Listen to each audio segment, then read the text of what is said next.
Hello everyone, first year class और second year class आज हम आपके लिए लेके आए हैं बुक हिंदी की व्याकरण मंजूषा। तो उसमें आप समझिए हमने कितना वर्क करा दिया, कमेंट बॉक्स में बताइएगा, ठीक ना। क्लास आज हम आपको पढ़ाने जा रहे हैं अपठित गद्यांश जो आपके प्रश्न पत्र में आपसे पूछता है, जिसको पढ़ाया नहीं जाता है और वो पत्र आ जाता है। एक दो आप समझ लीजिए, उसके बाद अगर आते हैं तो आप उन्हें करके आइएगा। निम्नलिखित गद्यांश को ध्यानपूर्वक पढ़कर उसके नीचे लिखे प्रश्नों के उत्तर यथासंभव अपने शब्दों में देना है, ठीक है। पहले जो है गद्यांश लिखा हुआ है, उस गद्यांश को आप पढ़ेंगे, अच्छे से समझेंगे, ठीक है। उसके प्रश्न जो है नीचे दिए होते हैं, 2 नंबर 1 नंबर के, तो उन्हीं के आधार पर प्रश्नों के उसी में से उत्तर आपको करने होते हैं, ठीक है ना। तो शब्दों को क्रमशः लिख करके, बहुत से बच्चे जो वाक्य होते हैं, वाक्यांश जो होते हैं, उनको तोड़ मोड़ करके लिख करके चले आते हैं, ठीक ना। सरल और शुद्ध भाषा में करना है आपको। तो चलिए देखिए, आज का कार्य क्षेत्र कठिन है, विविध है, निश्चित नहीं है। हमारा वर्तमान समाज जात उपजात, समता विषमता में विभाजित है। हमारा धर्म अंधविश्वास से ग्रसित है। हमारी राजनीति स्वास्थ्य में विभाजित है। हम बेशक विभाजित हैं, तब भी मैं यह विश्वास करती हूँ कि किसी युग का सबसे बड़ा निर्माण उसका विद्यार्थी है, क्योंकि लोग कहते हैं ना कि आज के बच्चे ही कल आने वाले जो है भविष्य के कर्णधार होंगे।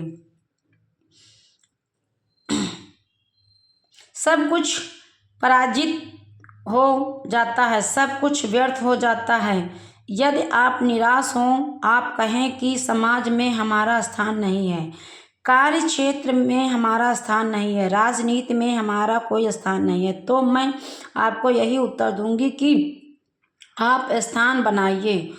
कोई नदी जो हिमालय के हृदय से निकलती है, चाहे बड़ी या छोटी धारा में निकले, शिलाओं से मार्ग नहीं बनाती। क्या उसने कभी कहा कि घाट बनाइए संगमरमर के, चांदी या सोने के? उसने यह कभी नहीं कहा कि वह शिलाओं को पार करती हुई अपने उच्छल वेग में सब कुछ पार करती हुई पड़ती है, और उसका नियम है कि तट पर वह स्वयं बनाती है। इसी प्रकार प्रत्येक पीढ़ी अपना मार्ग आप बनाती है, तो उसे बने बनाए नहीं मिल जाते हैं, ठीक है।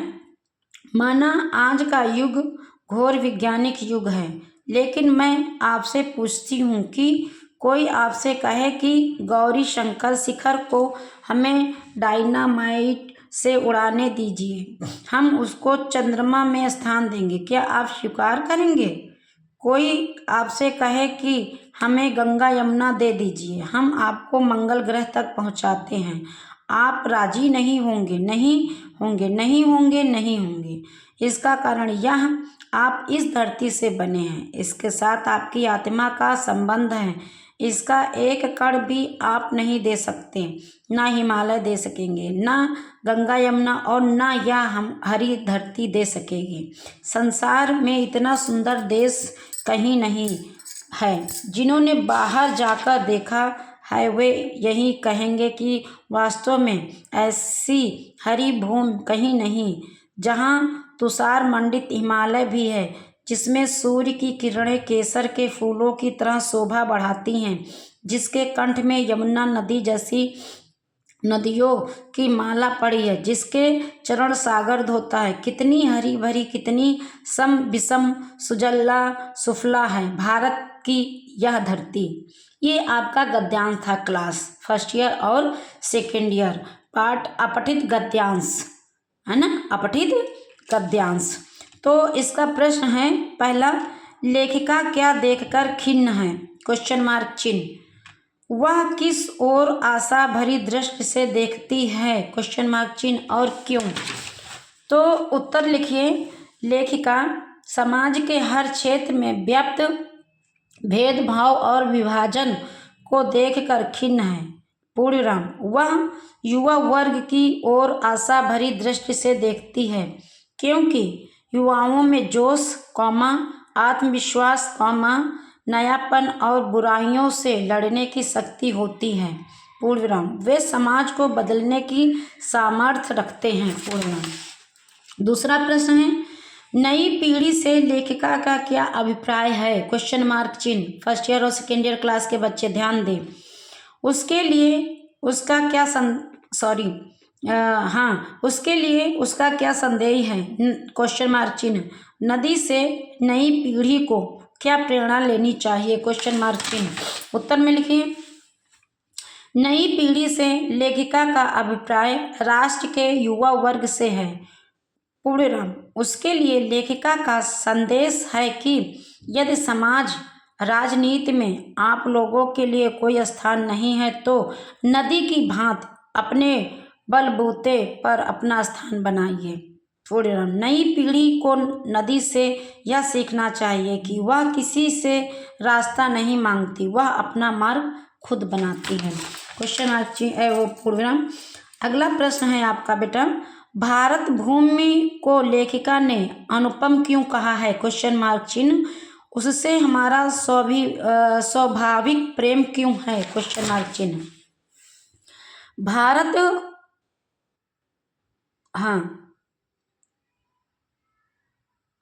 भारत भूमि को लेखिका ने अनुपम इसलिए कहा है क्योंकि यहाँ की श्यामला धरती प्राकृतिक सौंदर्य से परिपूर्ण है।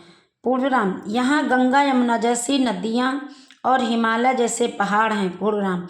हमने इस पावन भूमि पर जन्म लिया है, इसलिए इसे इस भूमि से लगाव होना स्वाभाविक है। पूर्णविराम। अच्छा, अगला है, इस कथन से किस भाव का पता चलता है? 4 दिए हैं ऑप्शन, उसमें से एक राइट होगा जो उस पे आपको टिक लगाना होगा। तो देखिए, लिखिए, इस कथन से किस भाव का पता चलता है? क्वेश्चन मार्क चिन्ह। तो ऑप्शन में लिखिए, पहला ऑप्शन कृतज्ञता का भाव, दूसरा है उदारता का भाव, तीसरा है निराशा का भाव और चौथा है दीनता का भाव। तो आपका उत्तर होगा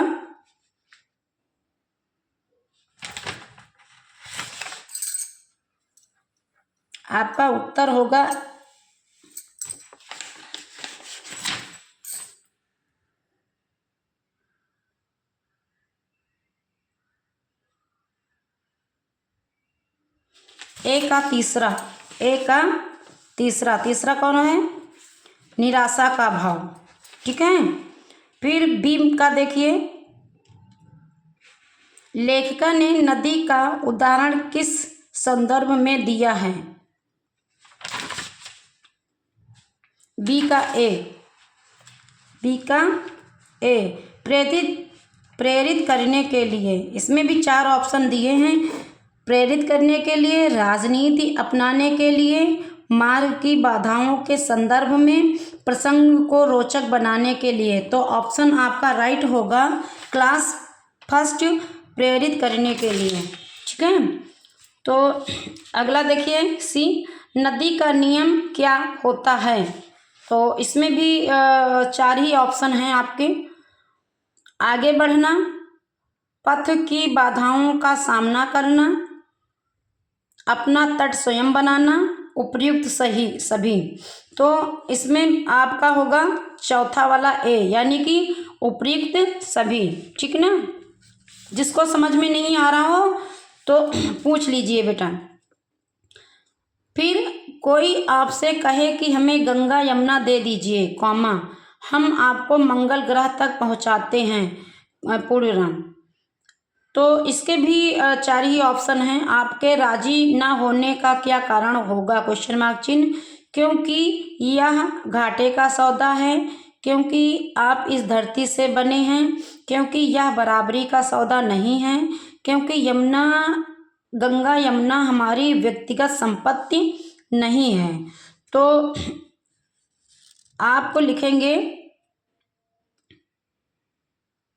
क्योंकि आप इस धरती से बने हैं। दूसरा वाला उस पर टिक कर लीजिए। फिर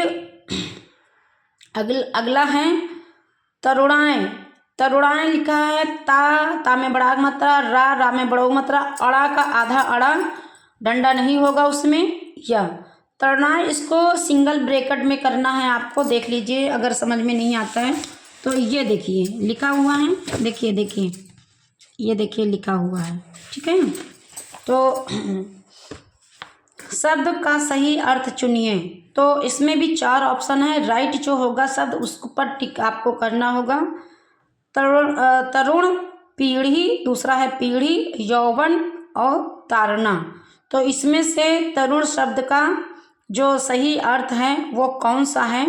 तो वो है आपका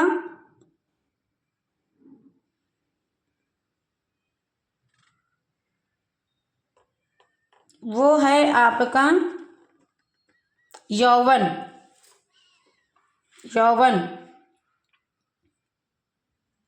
तीसरा यौवन। फिर हमारा धर्म अंधविश्वास से ग्रसित है। इसको ऐसे लाइन करके अंधविश्वास से ग्रसित है, इसके नीचे अंडरलाइन करिएगा सारे बच्चे। रेखांकित शब्दों के लिए एक शब्द चुनिए। जो हमारा धर्म है अंधविश्वास से ग्रसित है, तो अंधविश्वास से ग्रसित है, इसके नीचे लाइन कर लीजिए। फिर लिखिए रेखांकित शब्दों के लिए एक शब्द चुनिए। अब 4 ऑप्शन दिए हुए हैं, उसी में से एक ऑप्शन आपको करना है।